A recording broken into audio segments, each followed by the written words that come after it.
a lot of very happy people around the table because we're a great team. It's been a tremendous period of time for our country, and things are going very well.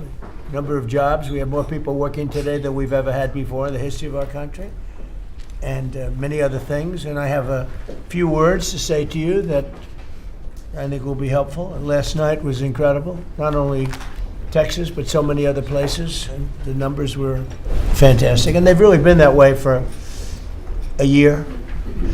If you look, it's hundreds of people won, and almost nobody didn't win. So, but last night was very, very powerful. So I'm thrilled to welcome everyone to the 12th cabinet meeting of our administration, and we're doing something that no administration's ever done. We're always letting the press join us because we're very open and transparent. You like the word transparent, but we're more transparent than any administration in history. No, to the best of my knowledge, press has never been invited ever to a cabinet meeting for any reason at all. And it's an honor to have you. This team has achieved more than most other administrations achieve in 8 years. We took the most dangerous, unsafe, violent, and open border in the world. Anywhere in the world, there's no border like the border we had, and created the most secure border in the history of our country. We had no people, 12 months now, no people reported in the last 12 months came in illegally. 0 illegal aliens admitted to the United States in the last 12 months. And those charts are made by, you would say, politically unfriendly people. And the reason they don't come in is because nobody comes up, because they know that they're going to be turned away. And if they get in, they're going to be moved out right away. So it's been 0. You're the one that do the reports. I'm actually surprised by the number because I don't know how it can be 0, but they say it's 0 for the last 12 months. In 2025, we achieved the largest drop in the murder rate ever recorded. So the murder rate was quite high, and we achieved the largest drop in the murder rate ever recorded to the lowest level in 125 years. That's the year 1900. And that's despite the fact that many people came in from prisons and from very rough countries and from mental institutions and from lots of other places, drug dealers and others. They came in illegally during the Biden administration. We've gotten many of them out, but we still have some that we're looking for, quite a few that we're still looking for, but we've gotten over 11,888 murderers were allowed into our country. We've gotten a lot of them out. We've gotten some, we put them in jail. We don't even trust the country to send them because they'll come back in maybe. We put them in jail. 11,888 murders, more than half of which have committed more than one murder. That's what they allowed, and they can never be forgotten for the horrible things they've done to this country. Fentanyl coming across our border is now down by 61%. 61%. And coming in by water, by sea, by ocean is down 97%. Can you imagine? Thanks to our Republican majorities in Congress, we passed the largest tax cuts in American history. All Democrats voted against the tax cuts, putting more money in Americans' pockets. This year, the typical family got tax refunds of nearly almost close to $5,000. The stock market has set 68 all-time record highs since the election. So 68 days, we hit all-time highs. We're right there now. And the average 401k, and that's despite the conflict. I don't call it a war, I call it a conflict. Despite the conflict with Venezuela, who no longer has a Navy, no longer has an Air Force, no longer has a lot of people that were leading the country into very bad places. Their leadership is gone. Their second rung leadership is gone, and we're dealing with their third, half of their third, because half of their third is gone too. The average 401k is up almost $30,000 since I took office. So the Americans are benefiting working today. We have the most working, and we have 401ks at their all-time high, highest they've ever been. And that goes along with the stock market, which is the highest it's ever been. Under my most favored nation agreements, this is something that I wish the media would talk about, because to me it's one of the biggest things ever to happen in our country. Certainly as to medical, anything having to do with medical, because drug prices, we're delivering record-setting discounts on prescription drugs with price differences of $400, $500, and even 600% at the TrumpRx.gov. We recently added nearly 1,000 low-cost generics to the website. So we have drugs down 400, 500, 600%. Now you could say 80, 90, 70, 60, 50% if you want. There are two ways. It depends on the way you ask the question. But a pill that would sell in Germany or in, let's say, in London for $10 was selling for here for $130. And I got the countries to all agree. Otherwise, they would have had to pay big tariffs. I don't want to go into it, but I had some very interesting discussions. They said vehemently no, and then when I said, that's all right, we're going to charge you a 50% tariff on everything you sell into America, they said, well, like we said, we'll say yes. And every single country agreed, and every drug company agreed. So we have most favored nations. So we were paying the highest drug prices in the world. Now we're paying the lowest drug prices in the world. So that pill that I talked about would go from $10 to $20. The world is bigger than the U.S. Hard to believe, but it's true. So it's not like you cut it in the middle. They just had to go up a little bit, but a little bit is a doubling of a price. So a little bit's a lot. So the pill would go from $10 to $20, and we'd go from $130 to $20. Think of that. So we would get, if you remember, some of you were at the news conference I had in my first term where I got the prices down 1/8%, 1/4% my first term. And I was so proud of it because drug prices hadn't come down in 28 years, and I was the first one to do it. But now I'm getting them down, not 1/8%, I'm getting them down 400, 500, 600. Or if you want to use it a different way, you could say 70%, 80%, 90%, 50%.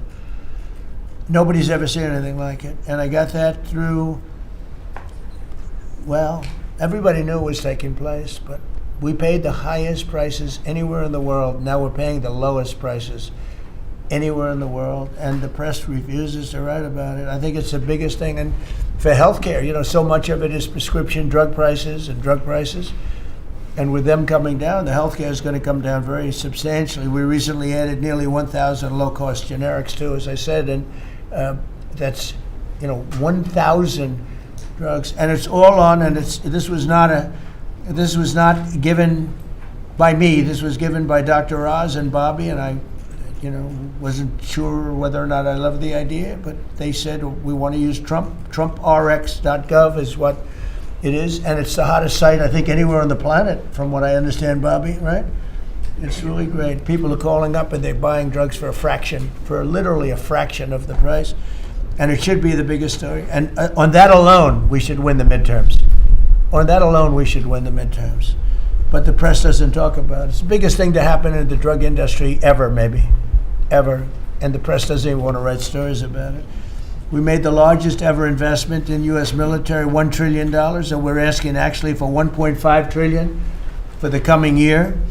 And we have the strongest military anywhere in the world, as you know. You saw what we did with Venezuela. That worked out very quickly. And we're doing really equally as well with, but again, people don't want to write about it, with Iran. Iran is very much intent. They want very much to make a deal. So far, they haven't gotten there. We're not satisfied with it, but we will be. We will be either that or we'll have to just finish the job. But their Navy is gone, as I've said 1,000 times. Their Navy is gone. Their Air Force is gone. Everything's gone, and they're negotiating on fumes. But we'll see what happens. Maybe we have to go back and finish it. Maybe we don't. Right now, I mean, you can speak to Steve Witkoff and Jared. They're doing a good job. But right now, I think it looks like they want to just make a deal. They want to. They have. I don't think they have a choice. They're just going back to the internet because they're getting clobbered. Their economy is in free fall. They have 250% inflation. Their money has no value. Their whole economic system is broken down. They thought they were going to outweight me. We'll outweight him. He's got the midterms. I don't care about the midterms. Look what happened last night. That was the prelude to the midterms. People understand it. They know that, very simple, Iran cannot have a nuclear weapon. I'm doing that for the world. I'm not doing it just for us. And we've had great support from other nations, by the way. We don't need it. at all, but we've had great support from other nations. The problem is you always get the support when you don't need it. When you need it, you don't get the support. With Operation Epic Fury, our warriors are ensuring that the world's #1 state sponsor of terror never obtains a nuclear weapon, and they won't. Under the leadership of Vice President J.D. Vance, very proud of this, the White House Task Force to eliminate fraud is waging war on waste, fraud, theft, and abuse like nobody's ever seen before. He looks like Elliot Ness. Do you ever see Elliot Ness? I'm telling you, the guys that are up there, we're all central casting, they're standing behind. What a group of people. No, it looks like a movie. I'm going to make a movie out of it, I think. And they're finding billions and billions and billions of dollars. And I just said, that's good. He said, you haven't seen anything yet. Just said that. And, if he does really great, we'll have a balanced budget without having to do anything. This is the kind of money they stole. They're crooks. They're thieves. And I hope that Todd is going to do a real job. These are crooked people. These are thieves. This isn't like a mistake. We're just talking about one person. He got hundreds of thousands, millions of dollars for securing one man, for taking care of one elderly man. He was a service. He got paid millions of dollars for taking care of one man. Total crook. They're all crooks. The Somalians, what they've done to Minnesota, the Somalians, they're crooked as hell. Ilhan Omar, crooked as hell. They're all crooks. And we got them. We got them. Now we're putting the clamps on. But boy, I tell you, that's an impressive group of guys that you have behind you. I was watching that, and a couple of very strong women too. But I was watching that last night. I said, I'm proud of you guys. In 2 months, we've exposed tens of billions of dollars of defrauded taxpayer money, prosecuted numerous fraudsters, Todd, and stopped billions of suspicious payments, very suspicious. Oh, you haven't seen anything yet? Well, you see, I'm getting reports from Todd, from JD. I've never seen anything like it. The kind of, just hundreds of billions of dollars was stolen. And no other administration would do what we're doing. They'd let it go. Everybody was getting rich.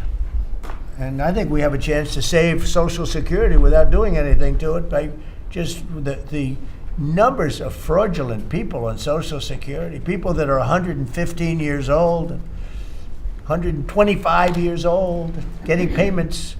It's funny, I said, oh, do those payments get turned back? No, they accept them. Well, somebody's getting the payment. It's not a person that's 125 years old. But that's the least of it. The numbers that we're finding out, we have great people at Social Security. We're going to make our Social Security so strong, so good, that you've never seen anything like it. We're going to protect. I said right from the beginning, we're going to protect our people on Social Security. If the Democrats ever got in, you wouldn't have said Social Security would be bankrupt. People wouldn't be getting anything. Last week, they took down 2 of the largest Medicaid fraud cases in Minnesota history, as well as the largest autism fraud case ever charged by the federal government. You saw that with millions of dollars just being stolen. Everybody had autism. Everybody had autism, they said. It was incredible, actually. And I've just seen I see what they're doing. You haven't seen anything yet. So congratulations, JD. Be vicious like they are. They're violent people. They're violent, vicious scum. Before asking Vice President Vance to speak about these efforts, I want to express our tremendous gratitude to our outgoing Director of National Intelligence, Tulsi Gabbard, who's a terrific person, actually.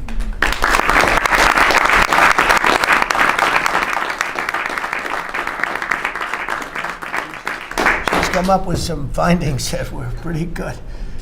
And Tulsi's worked tirelessly to restore trust and focus on the intelligence and with the intelligence community. They all respected her. They listened to her. She gave us leads that were pretty much, people thought they were dead and they weren't dead. They were right there. And she was able to expose a lot of things that we used at the FBI with Cash and with Todd and with JD and everybody else. It was amazing. She dramatically reformed the Office of Director of National Intelligence, and cutting the staff by 40%, and she prevented countless terrorists and cartel members from entering the United States. She exposed mountains of evidence related to the Russia hoax, probably the greatest hoax in the history of our country. Although, when you look at the fraud coming out, there's a lot of them. I mean, honestly, there's a lot of them. But the Russia hoax, a great hoax, a very dangerous hoax too, and revoked security clearances of officials involved, and she declassified numerous historic documents of special public interest, including related to the JFK and RFK assassinations, which everybody wanted to see. And we're now releasing a lot of things having to do with space. It's people are very interested in that. It actually became the number one topic. We're releasing a lot of information having to do with extraterrestrial things, and people are totally fascinated by it. It's amazing. I wasn't sure if they would enjoy it. It's literally trending number one. Can you believe it? So a lot of people out there are like it, but we're releasing all of that information. And Tulsi, we're praying for you and for your husband. Her husband's not feeling great, but he's going to feel great soon. You're going to get him better, and he's a wonderful guy. So just say hello, and thank you for the great work you've done. We appreciate it. Thank you very much. And now I'd like to ask JD to say a few words about the war on fraud, followed by Acting Attorney General Todd Blanche, who's doing fantastically, and Secretary of State Marco Rubio, another one. I mean, we have great people. And the Secretary of War Pete Hegseth, Central Casting. He loves war. I don't like it. He's a good man, that one. And Scott Bessent, you talk about a guy doing a job. It's been fantastic. Thank you, Scott. Really fantastic. And a lot of the success that we're having with other countries is what you've been able to do and find.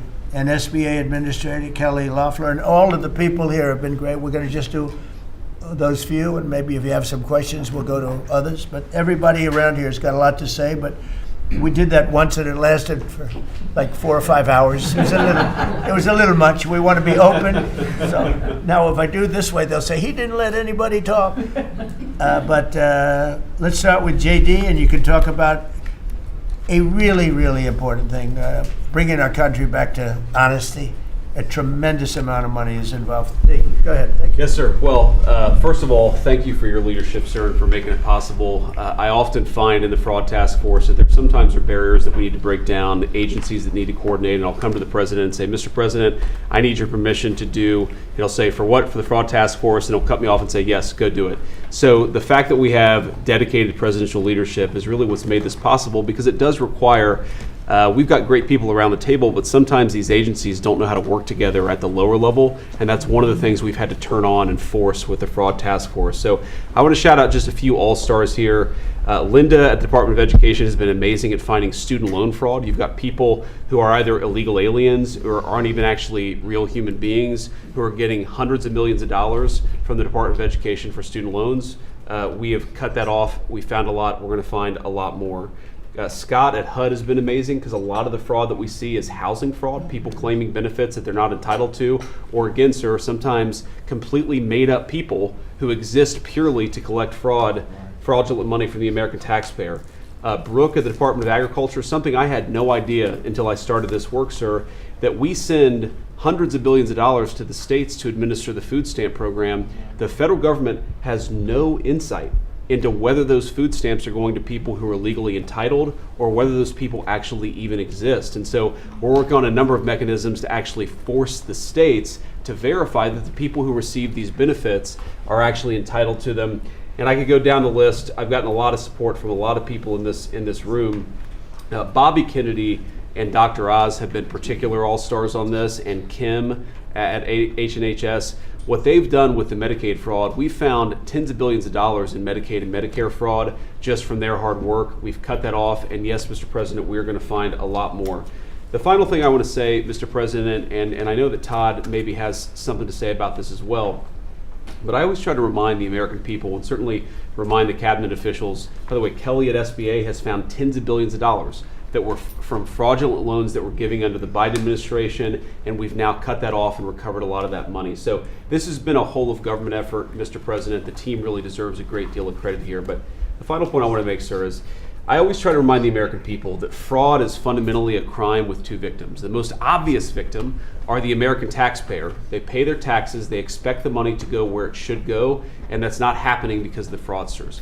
But there are also victims, people who benefit from these programs that don't exist, if we're not actually taking care of the fraud issue. And let me just give one example to build on something you said earlier, sir.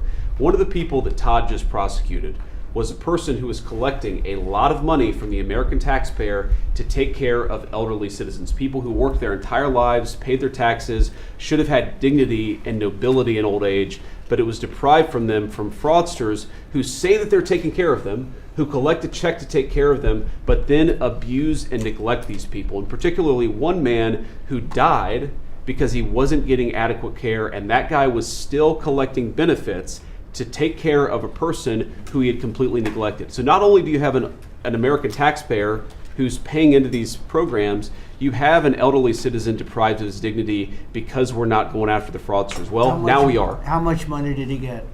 Sir, hundreds of thousands of dollars, maybe more than that, but we think that that exact type of fraud has been replayed all over our country. That particular case was outside of Minneapolis. We expect that there are tens of thousands of people who are collecting fraudulent money to take care of people, and they're not actually taking care of them. We're of course going to get to the root of as much of it as we can. But again, sir, it's been, I wouldn't say fun, because you find out how much people have been taken advantage of, but it's certainly very good and valuable work. So thank you for giving me the opportunity to do it. Well, thank you very much. Yes, sir. And Attorney General, please.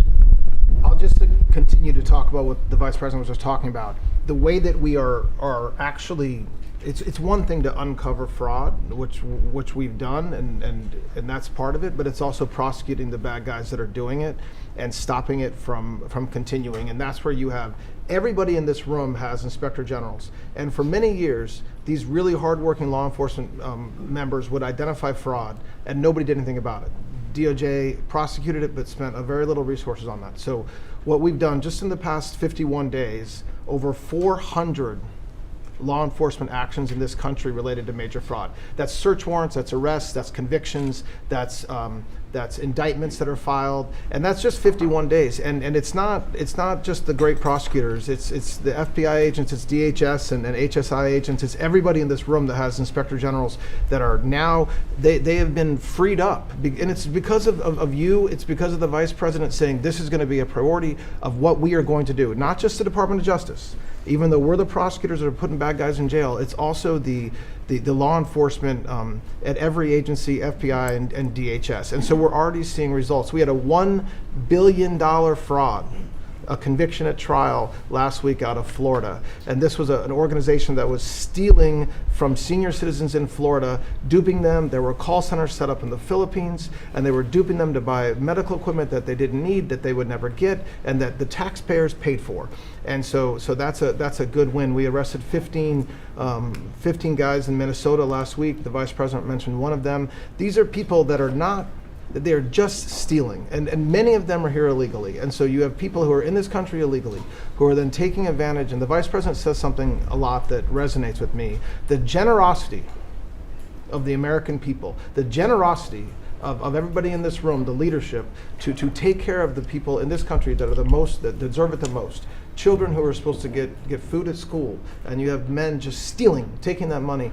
And so that's what we're focused on.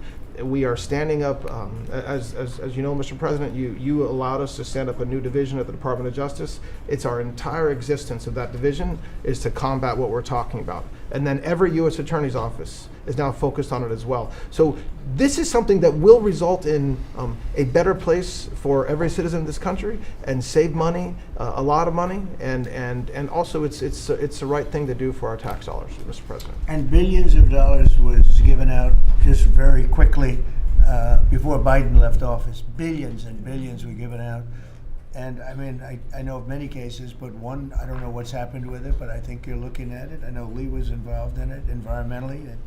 Stacey Abrams was given $2 billion for an account that had $103 in it, an environmental fraud, I guess. And she had $103 in this newly opened account. And before leaving business, they put $2 billion into the account. And they had no reason for existence. They were unable to say what they did with it. $2 billion. Lee, do you want to just mention something about that? Well, thanks to your leadership, Mr. President, that was canceled. And they no longer have access to that $2 billion. They were like hell. They wanted that money. Go ahead. In fact, it was over $29 billion that it's now been canceled at EPA. You told us to make it a priority. Now this happened as soon as you came in. After the election, before your inauguration, they were caught on video saying that they were rushing to get billions of dollars out the door before you're swearing in because they were afraid that once you were sworn in, you were going to stop it. Well, that part, they were right. We did. Yeah, we did. Great job. And we're happy to do it, Mr. President. And, the Department of Justice under Todd Blanche's leadership, they just secured another big win in an appeals court on some recently canceled grants for different agencies. So great attorneys making sure that this accountability is delivered over the finish line. It's been a great team effort. And we're building more, most importantly, we're building more factories and plants in the United States now than at any time ever before. $18 trillion coming in. That's not including the 12th month, that's 11. And I say it often that the Biden administration had much less than $1 trillion, and we have $18 trillion. And when those final numbers come up, they'll be even higher than that. That's a record in the history of the world. No country has ever done that. And that money's going into plants, and you are giving them very fast approvals, thorough and environmentally correct, but fast approvals, and you're doing a fantastic job. Thank you very much. Another man doing a fantastic job, I think we all agree, is Marco. You're all over the place, right? I watched you last night in 3 different locations. So tell us about Iran. Well, first of all, the bottom line is Iran's never going to have a nuclear weapon. And if recent events have done anything, is just remind us once again that they are the world's leading sponsor of terrorism. And they can never have a nuclear weapon. Now, the president's preference, Mr. President, your preference is told us repeatedly, is always to negotiate these things and to figure out if you can have agreements. Diplomacy is always the first option. And we continue to work on that through your envoys, Mr. Woodcock and Kushner and others, the vice president, who've been very involved. And if there's an agreement to be made, we want that to be made. I think there's been some progress and some interest, and we'll see over the next few hours and days whether progress could be made. I just want to remind everybody, Mr. President, you know this well, you have other options available to you if that doesn't work.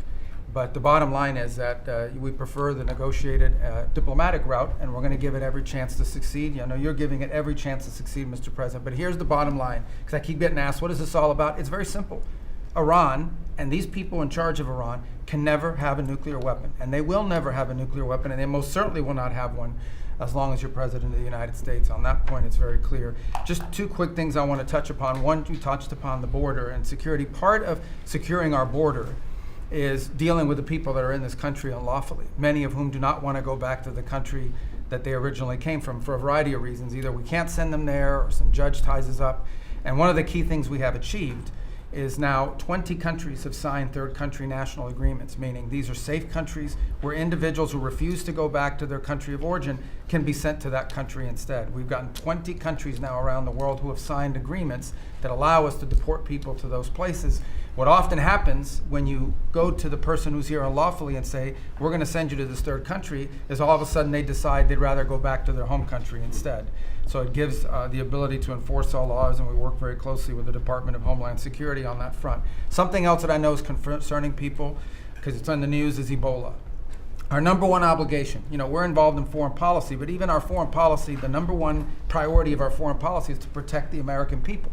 We cannot and will not allow any cases of Ebola to enter the United States. And so the State Department and other agencies represented here, the Centers for Disease Control, HHS, others, are working very, very hard to contain this crisis to the countries where it's currently located, particularly the Democratic Republic of the Congo. And so we've surged assistance to make sure that is being contained there. And obviously, multiple agencies involved here are also very involved in tracking people, just to make sure that nobody comes into this country that has Ebola and creates a problem for us. And we feel like we've got good efforts in place to do that, and Americans should feel assured that the President and his administration is doing everything we can to protect them on that front. My last point, you said I was all over the place. One of the places I stopped in last night was to initial the Trump route for prosperity in Armenia. This is a key linchpin of the peace deal that you were able to achieve between Armenia and Azerbaijan. Right. And in addition to that, we also signed a critical minerals MOU with them and a strategic engagement one as well. So just a reminder of another war you helped to settle, Mr. President. But from that has now we are seeing the emergence of a great new relationship with Armenia that really had grown stagnant for a very long period of time. So we're doing well on that front as well. Thank you. And could I just ask you, Cuba and Venezuela, what's going on there? Well, interesting. On Venezuela, that process continues, that three-phase process, of obviously stabilization, recovery, and transition. I would just say, just since January 3rd of this year, okay, and I think this number's right, and Chris or Doug can correct me on this, but I think over 10 million barrels of Venezuelan oil have been delivered to the United States since the 3rd of January. That industry is being professionalized for the first time ever. It's going to the benefit of the Venezuelan people. They are selling oil in the market at market rates. The money's going to an account in the United States, controlled and monitored by Treasury, audited by KPMG, and it's for the first time ever the money's not being stolen. It's going to the benefit of the Venezuelan people. Cuba's in a lot of trouble because, unfortunately for them, it's run by a bunch of incompetent communists. And being communist is bad. Being an incompetent communist is like the worst. And but the country's been taken over by this company called Gaesa that basically controls 70% of the economy. None of the money in that company goes to help the Cuban people, none of it. So we'll be talking to them, we'll be working on it. We want something good for the Cuban people, and hopefully there'll be a good outcome there for them. There needs to be. It's 90 miles from our shores, and having a failed state 90 miles from our shores is a threat to the national security of the United States. So we're producing right now more oil by double than Russia and Saudi Arabia combined. There's never been anything like that. We don't need oil, we don't need the Straits, we don't need anything, but we have more oil now being produced by 2 times than Russia and Saudi Arabia combined. It's a great stat. You want to say something about that? Well, I would, President Trump, under your leadership, we've opened up lease sales on public land. This is land that was put away for the benefit and the use of the American people, like the Strategic Petroleum Reserve in Alaska. The Biden administration had illegally stopped holding lease sales during their administration. President Trump famously said, drill, baby, drill, but before you can drill, you've got to open public lands. Between the lease sales that have happened in the Permian, in the Bakken, and on the North Slope, just since January of this year, it's over $4 billion of revenues come into the Treasury. That's 13 times more than the Biden administration brought in on lease sales in the entire 4 years they're in office. Sir, your policies brought that in 5 months. So with that, a lot of excitement, a lot of activity. We also inherited, just in one district in Carlsbad, New Mexico, 5,600 unprocessed applications to drill for oil and gas on public land.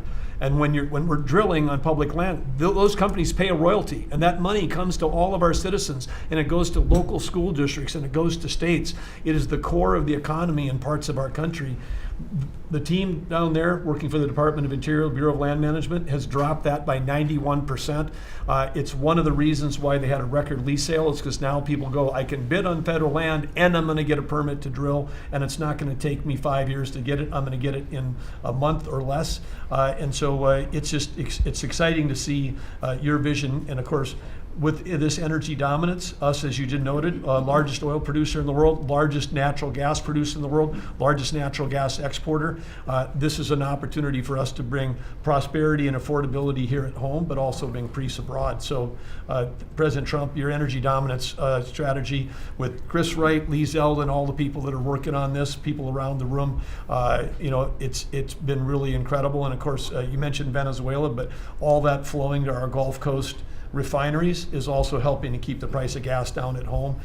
So again, it's an amazing transformation. Bottom line is the center of geopolitics around energy has moved from other parts of the world to the Western Hemisphere in the last 5 months. You turned Venezuela from a sanctioned adversary into a strategic ally in 45 minutes. Never happened in history before. And what's going on in Alaska. When I was there last week in Alaska, the North Slope, 80,000 barrels a day coming online at Pica. That wouldn't have happened with you. It's up by Willow on the North Slope. That's going into the Alaska pipeline. 20% increase just off that one field. So amazing work. Energy is a high-tech industry, and those guys are crushing it, and they're loving the fact that they can provide affordable, reliable, secure energy for America. And we're working very hard in California California. You know, a lot of people don't know this, but California has tremendous oil reserves. It used to be number 3 in the nation, and the radical left has just wiped it out. And we're working very hard to get that open again and get it so the people, their gasoline prices, their lack of energy is just staggering. It's staggering. And we're actually making very good progress. Even people that were against that at one point, now they're saying, wow, that'd be great. But people don't realize it was one of the, right, Chris? It was one of the top drilling states, one of the, I would say in terms of reserves, as among the top in the country. Nobody thinks of that with California. Everything was just closed down, really violently closed down. And we're opening up some of it, and we're being met with actually great spirit, because they're paying so much for gasoline that they don't have to be doing that. And they have a very incompetent group of leaders, like grossly incompetent. So I think that's going to be something. On a slightly smaller subject, while Doug was speaking, Department of Interior, he and his people have done a fantastic job on D.C. D.C. is looking beautiful.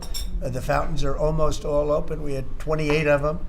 And we have one in particular, a very long lake, we call it, the reflecting lake, between the Lincoln Monument.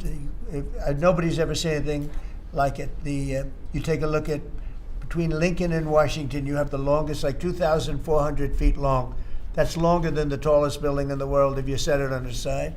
And it's almost 200 feet wide. And actually it was built in 1922, and from 1922 on, it really never worked. It always leaked, and it was a problem, and a lot of things. And hundreds of millions was spent. The Biden administration and the Obama administration spent hundreds of millions of dollars trying to get it to work, and they failed. And we'll be spending, you'll give me a number, but I think it's a very low number. It's like in the number that we originally talked about, where we cleaned it, we fumigated it. We had 10 major truck dumpsters of garbage taken out. Can you believe it? A friend of mine came in, very substantial person from Germany, wanted to see the Washington Monument. I wanted to see the Lincoln Memorial. And he said, I looked, but that horrible reflecting pond is disgusting. It's filthy, dirty, and disgusting. I said, really? I drove down. I said, Secret Service, let's take a drive. And we went down. I said, that's terrible. And for the most part, it didn't work. I mean, they wouldn't even have water in there. But when they did, it was just dirty, filthy water that leaked out.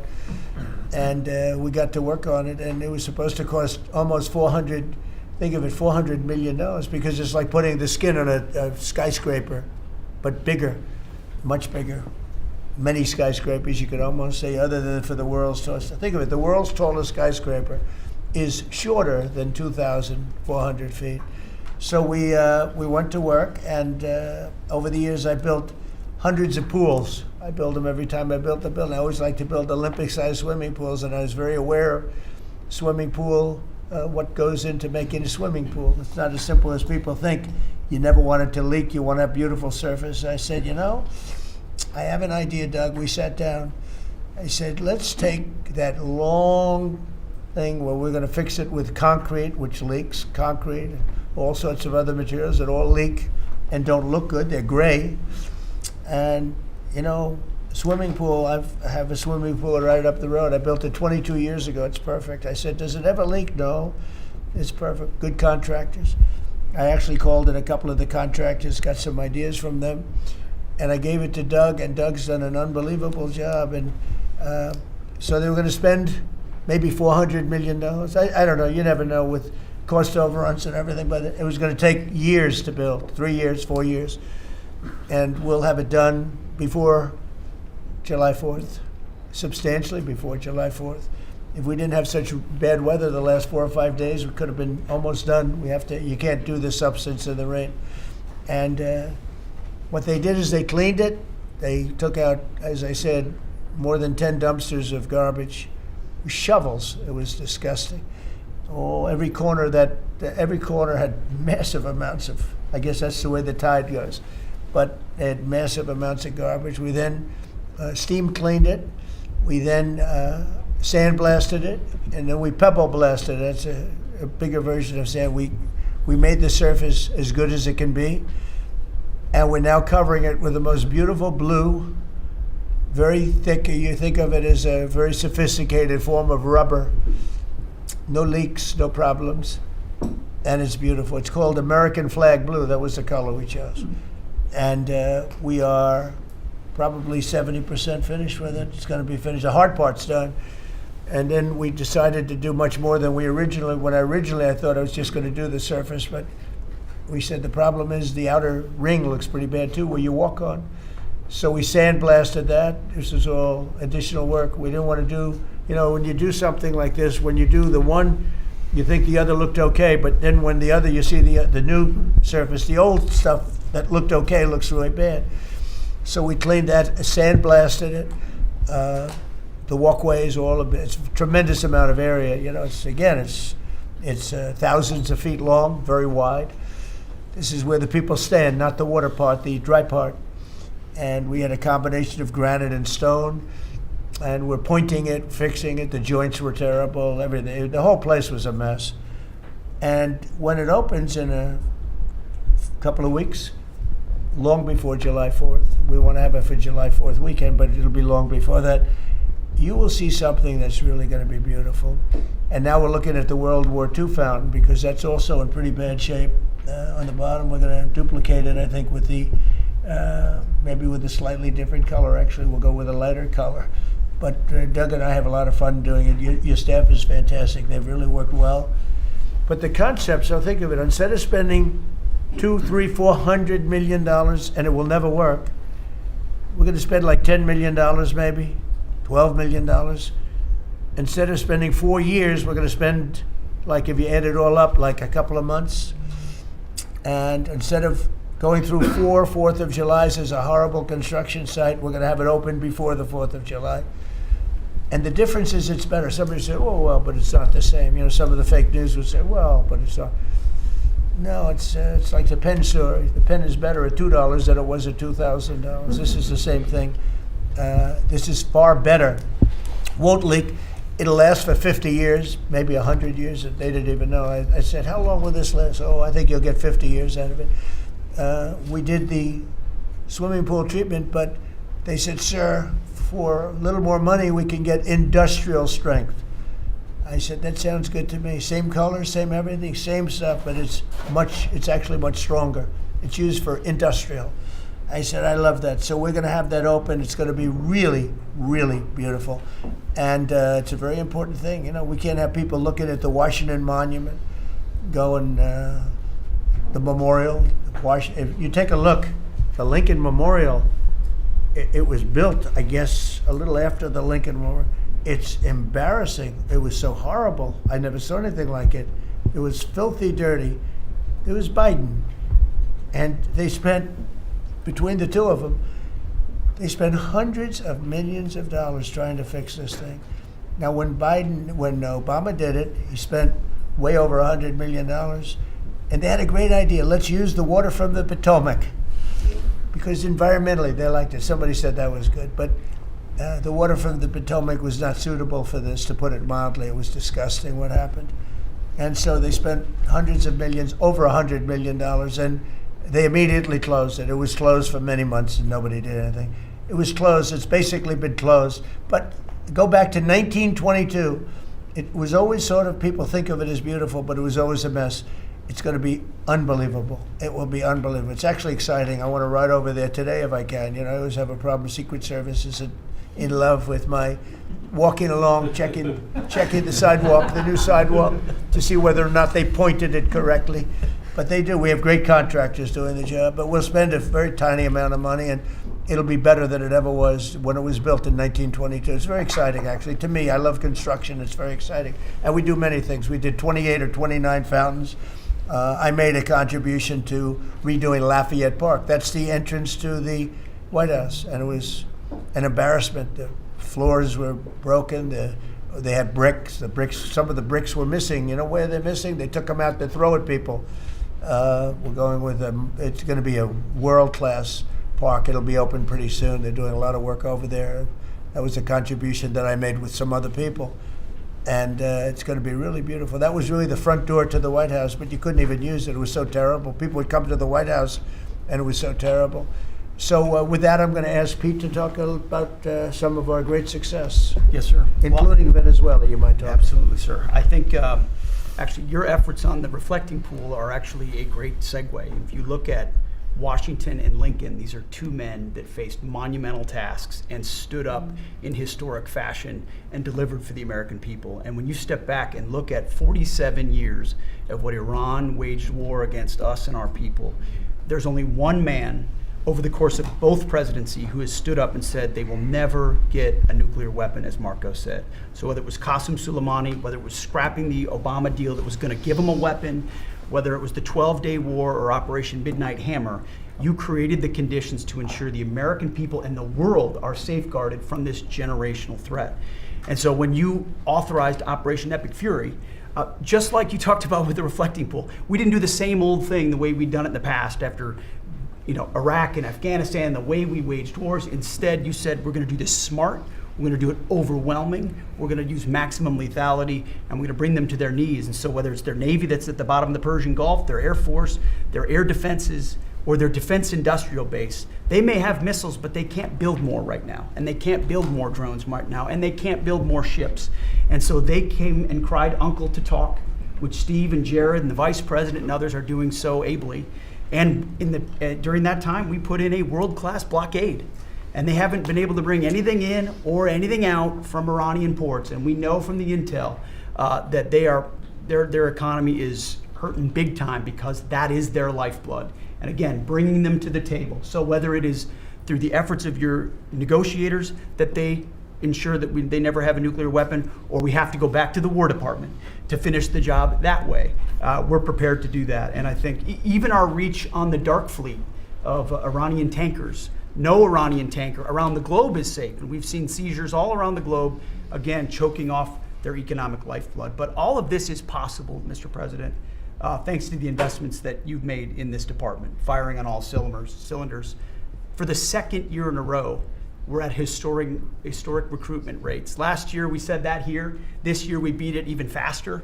The American people are excited about what you're bringing to our department. Our defense industrial base, $50 billion in private investments.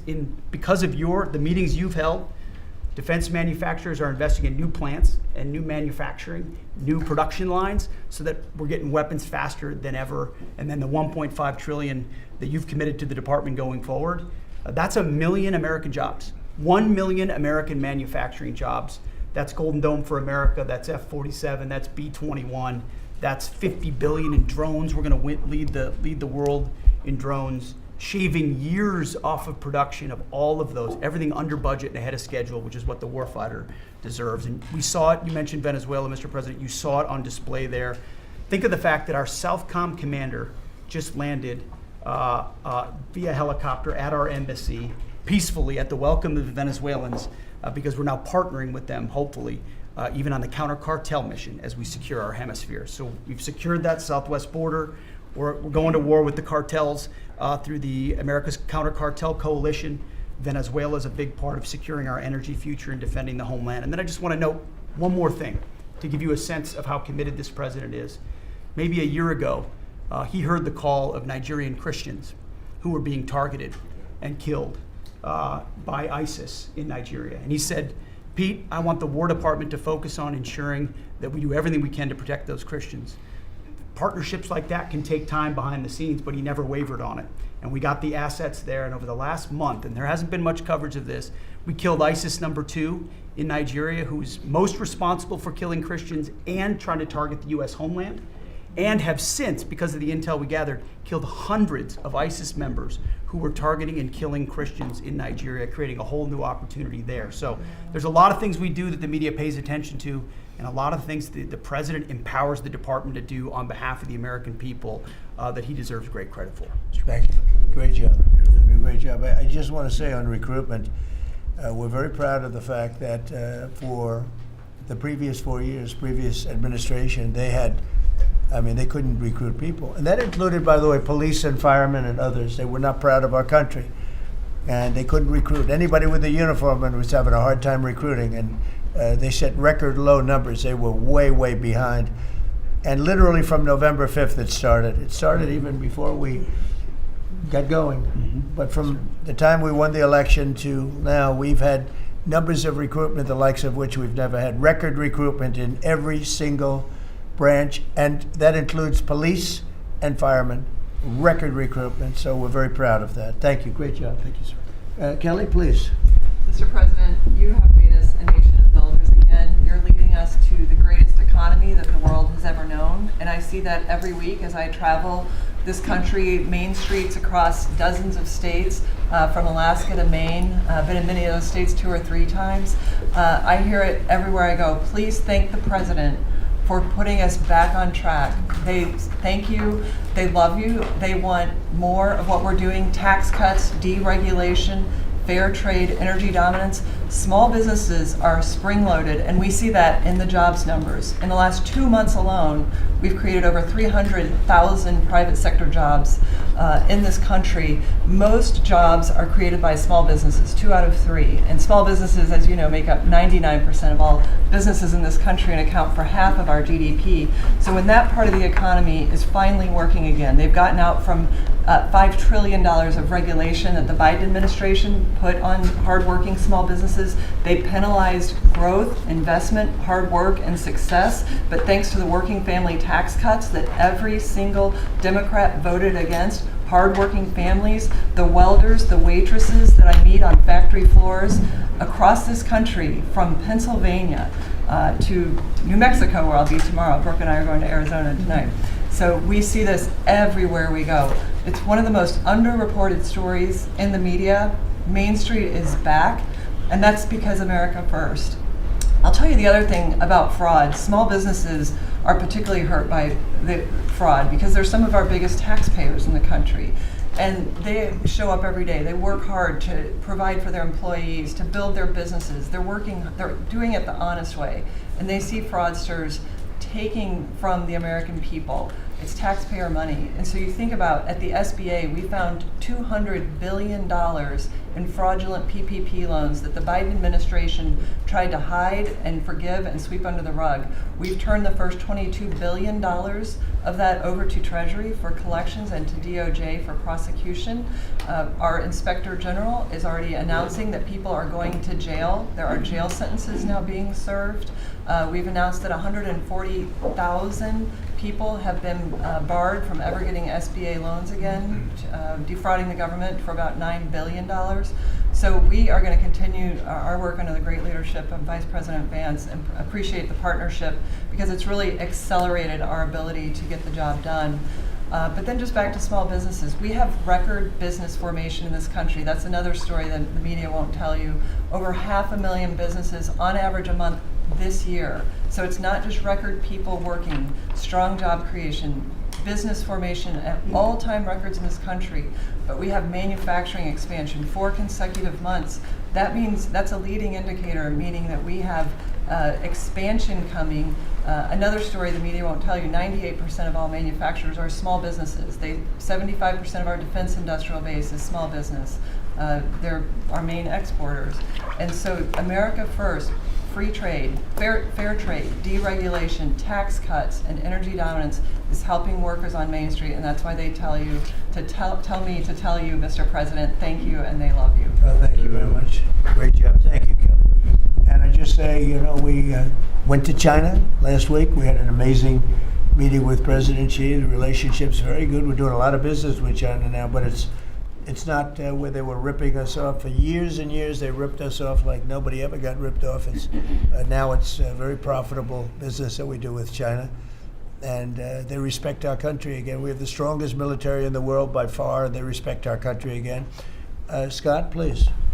Sir, on the economy, 2 words: resilience and prosperity.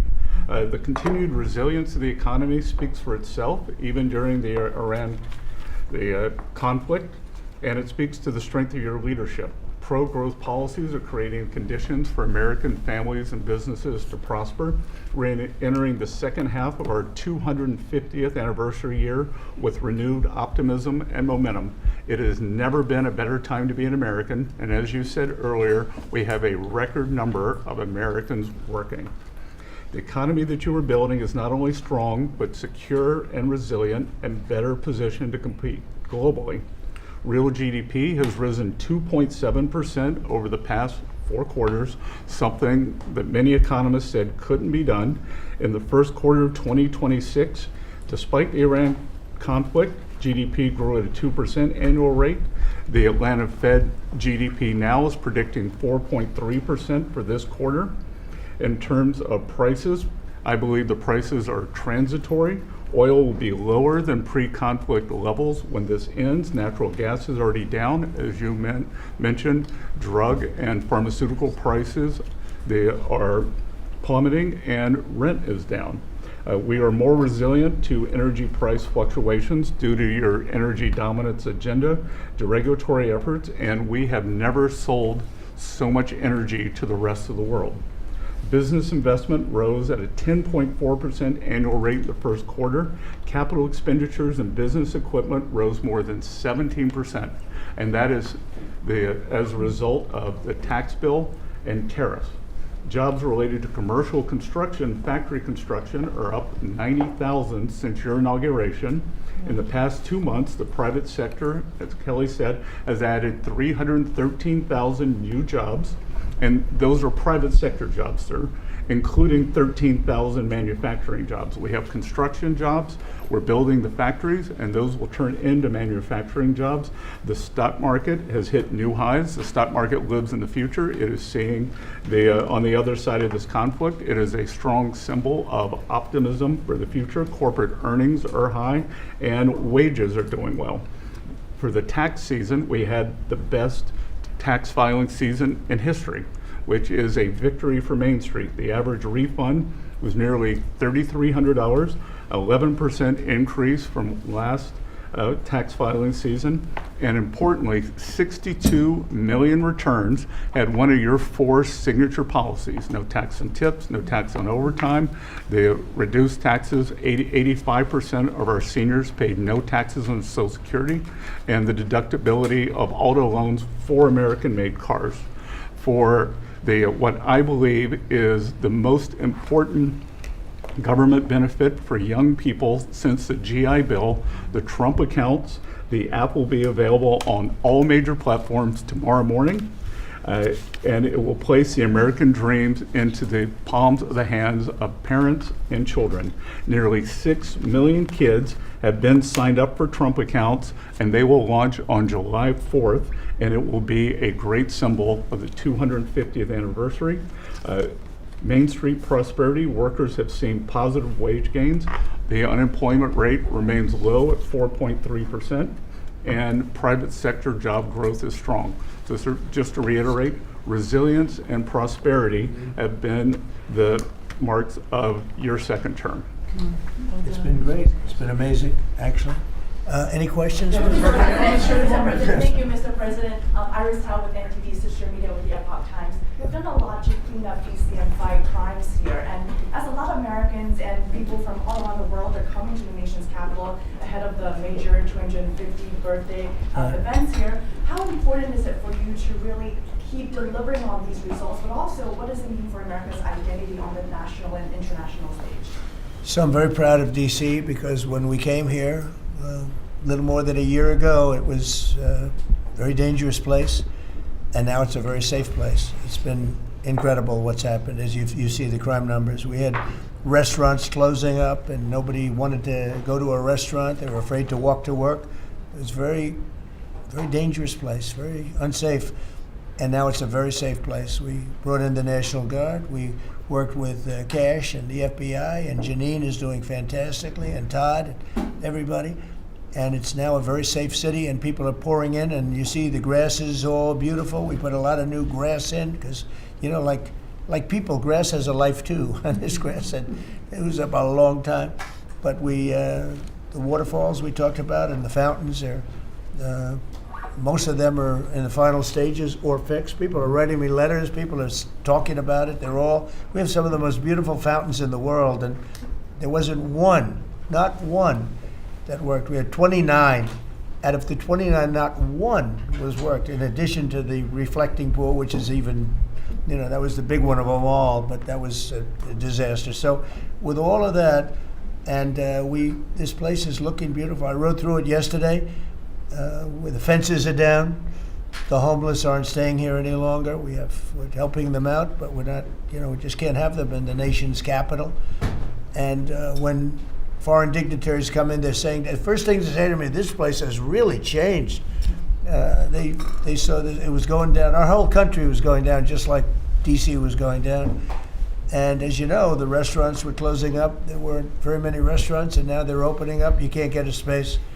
And everyone's going out to dinner, and they're safe. And we had the national security, and we have the National Guard, and we're going to keep them. I want to, by the way, just in case I mentioned, keep them. Okay. And don't lower the number either. Somebody said, oh, are there less? I said, I hope not, but don't lower the number if you don't mind, okay? We're going to Just keep surge them. this summer, too. Yeah. They look great. You know what? They give people. We took out 5,000 criminals, hardcore criminals. By the way, 90% of the crime is calculated. 2% of the people do 90% of the crime. That's a great number, because when you get rid of 2% you can get rid of. 90% you can't get rid of. 2%. So 2% create 90% of the crime. 91% actually, to be exact. And we moved 5,000 people, Todd, out of here. These are career criminals. Many of them came over from the last administration through the open border, the ridiculous open border, no vetting, nobody knew who they were. They came out of prisons, they're drug dealers, there were people from mental institutions. And Washington, D.C. is now a safe and beautiful place. And it's only going to get more beautiful. Yeah, please. President Trump, thank you so much for having us in here today.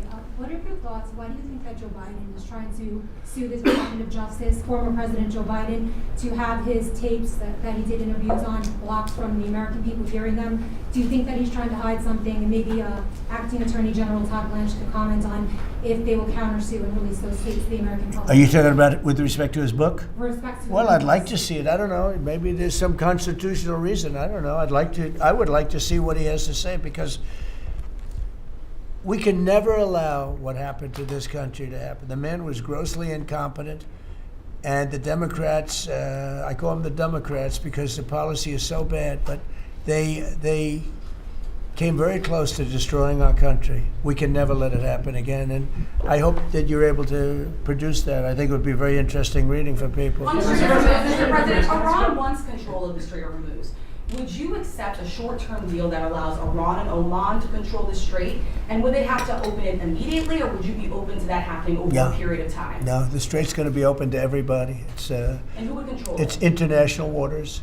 Nobody's going to control it. We're going to watch over it. We'll watch over it, but nobody's going to control it. That's part of the negotiation that we have. They would like to control it. Nobody's going to control it. It's international waters, and Oman will behave just like everybody else, so we'll have to blow them up. They understand that. They'll be fine. Mr. President, thank you. How much economic pressure do you feel to get the Strait of Hormuz open? Well, you have to say, the United States has so much oil that we are an exporter of oil. So we have plenty of oil. We're very lucky. We're blessed with the greatest piece of land in the world from that standpoint, and we have more than anybody else. And now when you add Venezuela to it, we have, I think, 64% of the world's oil. And we're getting along very well with Venezuela, by the way. It's being run really beautifully. The big companies are moving in. It's going to be amazing, because it's also, like us, they're very blessed in that sense. But we have natural energy that no other country has. We have more than anybody else. So it's really a world problem, because most of the world doesn't have that. And we're making it available. During the closing, I don't know if you've seen some of the satellite pictures, boats, hundreds of boats lined up. It looks like, I used to say, the Long Island Expressway with cars. They're lined up, and they're coming to Texas, Louisiana, they're coming to Alaska to fill up their boat, their big boat. Some of them are really big, 2 billion gallons, even bigger than that now they make them. They make them up to 4, Chris, I hear. Now they make them up to 4. The 4 are now the big ones. Used to be the 1s. Now it's 4 million barrels of, think of that, 4 million barrels of oil in one boat. But they're lined up, and they're right now heading to Texas, and they've already filled up, and they've gone back. In addition to that, you have a lot of boats. You have about 1,500 boats in the strait wanting to get out, and at the right time we'll release them. But the American people, sir, are seeing higher gas prices. Yeah, they It's are. come down a little bit, but it's still $4. No, it's come down. 45 cents. Oh, it'll come down a lot. It'll come down to where it was before. We had it when I was in Iowa. We had we're driving by and we saw gas stations, $1.90 a gallon, $1.85, $1.87 were the three that we saw. We had it down in some places below. Now we can't help but California where they charge so much tax that you lower it and they charge tax. They've got to straighten the act out in California, but we had gasoline down to a very low number. I think we'll be hitting that number shortly after that whole excursion ends. Does that give you more urgency? But regardless of anything, as Marco said better than anybody can say it, you can't let them have a nuclear weapon. They would use it instantly. They wouldn't think about it. They would use it instantly. I've gotten to know them. They would use it instantly. Does that give you more urgency, Mr. President? You've said that you're in no rush to make a deal, but with gas prices that are so high across the country, people are paying more for travel. Does that give you more urgency to make a deal? Why doesn't it? Well, I'll tell you the primary urgency I have. I said this, it wasn't covered properly, but the primary urgency is that we can't let Iran have a nuclear weapon. But at the same time, we have a tremendous amount of oil, gas, coal. We have tremendous amounts of energy. We're blessed with something very special. Those prices are going to come down. They're going to come down fast. I think that you'll see, actually, Todd, I think you're going to see lower prices that we had even before we did this. Now, I knew there'd be an increase. I said, we have a choice. We don't have to do anything. And in 2 years or 1 year or 2 months, because Iran would have had if we didn't hit them with the B-2 bombers, Iran would have had a nuclear weapon within 2 weeks from that date because they were ready to go. And if they had a nuclear weapon, it would have been used already. It also would have been used had I not terminated the Obama deal, the Iran nuclear deal, as we call it. That was in my first term. Had I not terminated that, they would have had a nuclear weapon a long time ago.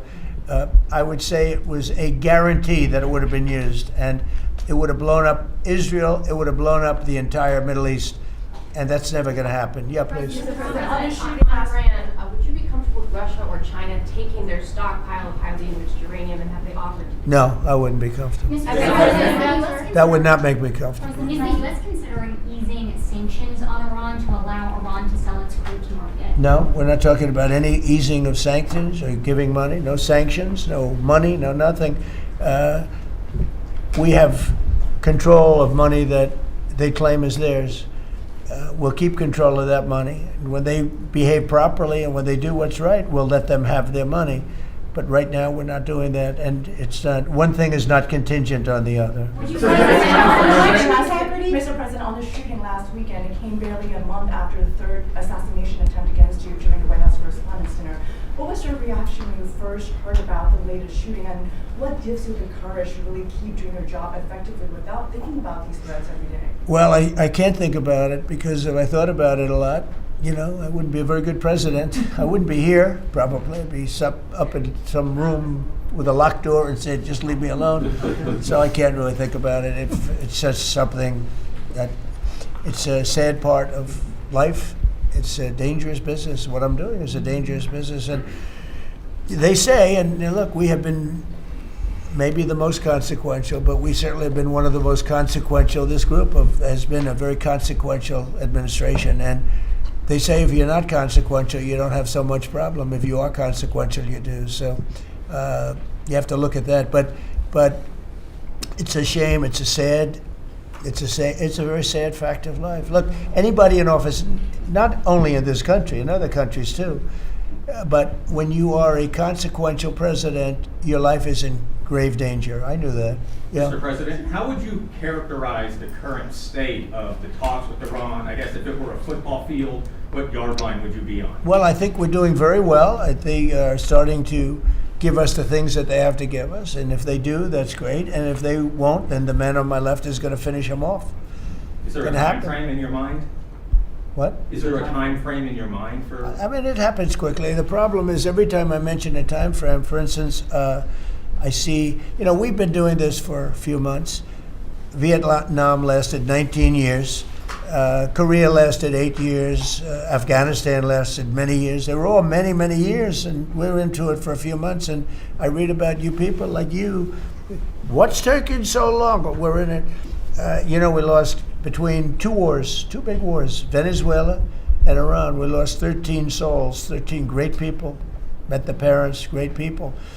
And it's a terrible thing, but 13. If you look at the war casualties and the deaths in wars for Vietnam and all that, they lost hundreds of thousands of people in numerous of these wars. We're very cognizant of that. We want to lose very few. We want very few to be injured. We're very careful. But war is war. War's dangerous. But we've lost 13. I saw the Democrats took an ad putting in the 13 people that were lost. And when you look at hundreds of thousands of people that were lost in the Middle East, Iraq, all the different wars we were in, we have done an amazing job. With that being said, I hate to lose 13. I hate to lose one, but we've been very capable. I mean, when you think of it, we took over Venezuela in one day. We have done a similar job, but we said we'll give them a little chance at the request of somebody that we greatly respect from Pakistan, the Field Marshal and the Prime Minister. They've been great. They asked us, would we pause the war for a little while because they'd like to, so we will do that. But we had them beat. They're, no better now. We could close it out very quickly. If we can do it in a different way, that'd be good. If we get everything we want, but we could close that out very, very quickly, and we may have to. I don't think so, but we may have to. Mr. President, ask you about the World Cup, if I could. Yeah. The U.S. spent a lot of money getting the World Cup here and increasing the infrastructure.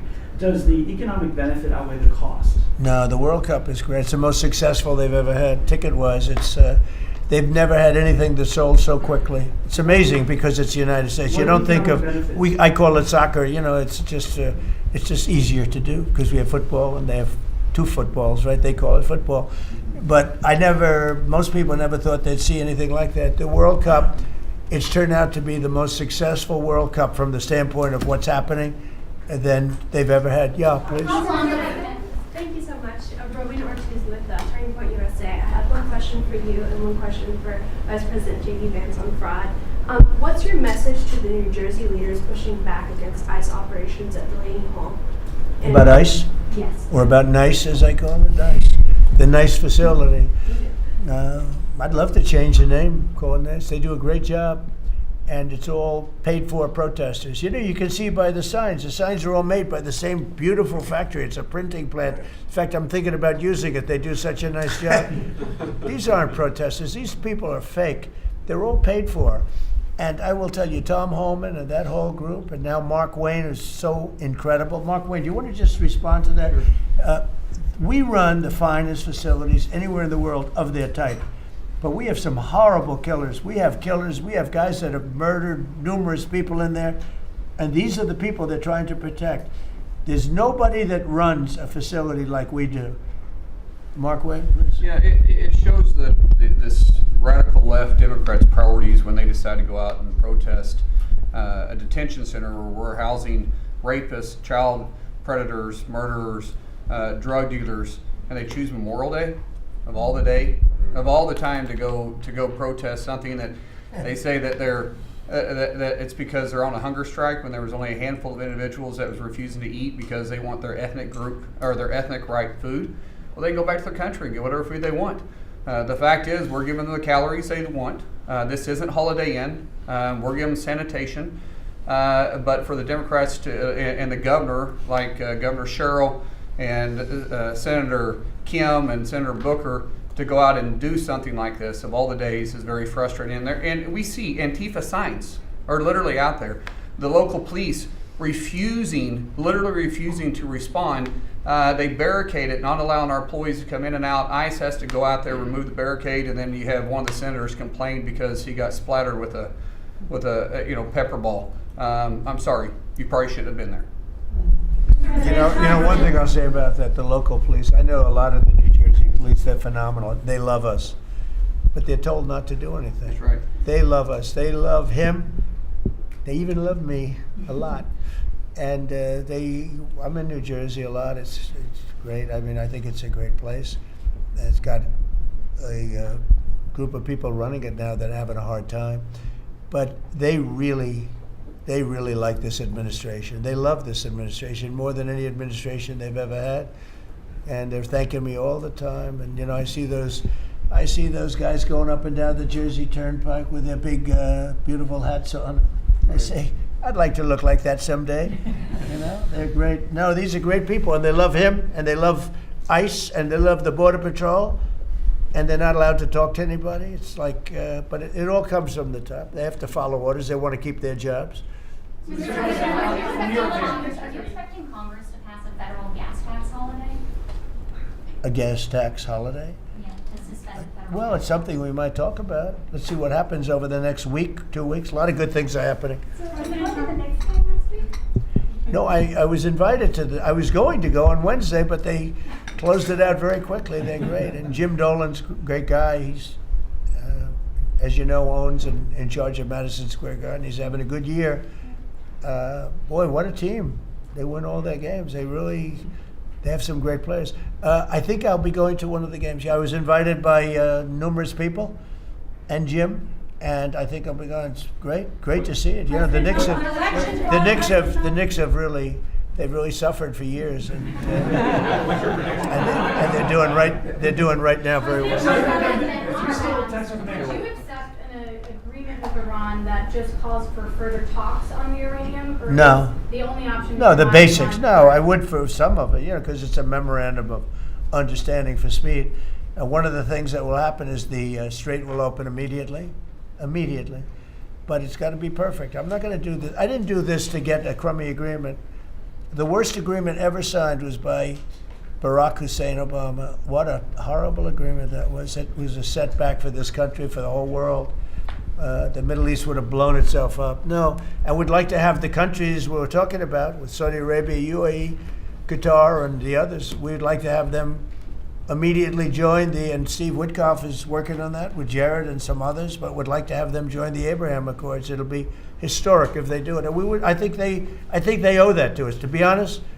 I think, because that really would be a tremendous sign. And I think those countries owe it to us. Steve, are you going to get them to sign? We're definitely pushing it, Mr. President. I'm not sure we should make the deal if they don't sign. You want to know the truth. If they don't sign to join the Abraham Accords, I don't know that we have countries in there already. UAE, great countries, bold countries, and it's turned out to be so good, so effective, and so we're requesting strongly that they join. It'll be great. It'll be great for Saudi Arabia. It'll be great for Qatar and Kuwait, the whole group. So the Iran deal might be contingent on more countries joining. I don't know. I don't want to say that. I'm not going to give you, what's contingent, what's not. I can say that we can make a good deal right now, but maybe not a great deal. And if it's not a great deal, we're not making it. So because we can make a great deal with this guy right here, and but it's it's a lot nastier. Probably wouldn't go as quickly. We wouldn't be talking about as quickly, but it would be foolproof. But I think we're doing very well, Steve. I think we're doing pretty well in terms of the negotiation, but we'll see. If it's not going to be a real deal, because Obama had that horrible JCPOA, whatever it was the worst deal. It was a path for Iran to have a nuclear weapon very quickly. Years ago, they would have had a nuclear weapon. We might not be here talking about it right now. They would have had a nuclear weapon. And frankly, Obama picked the wrong country. He should have picked another country. I won't tell you what it was. But he picked the wrong country when he picked Iran. But we have things understood now with Iran. It's been nasty. They've lost their leaders. They've lost. And it really is regime change. We didn't set out for regime change. But by the fact that we're dealing with a totally different group of people than we were at the beginning. And frankly, I find them to be much more reasonable. I actually find them to be smarter, but I find them to be much more reasonable. This is regime change. One regime is gone, another regime is gone, we're dealing with the third. Pieces of it, because some of them are gone too. And I find them, I think, how can you have a stronger regime change than that, So I do find that. I'd like to thank you all very much. We're doing great. Our country is doing fantastically well, and this group of people is outstanding. Thank you all very much.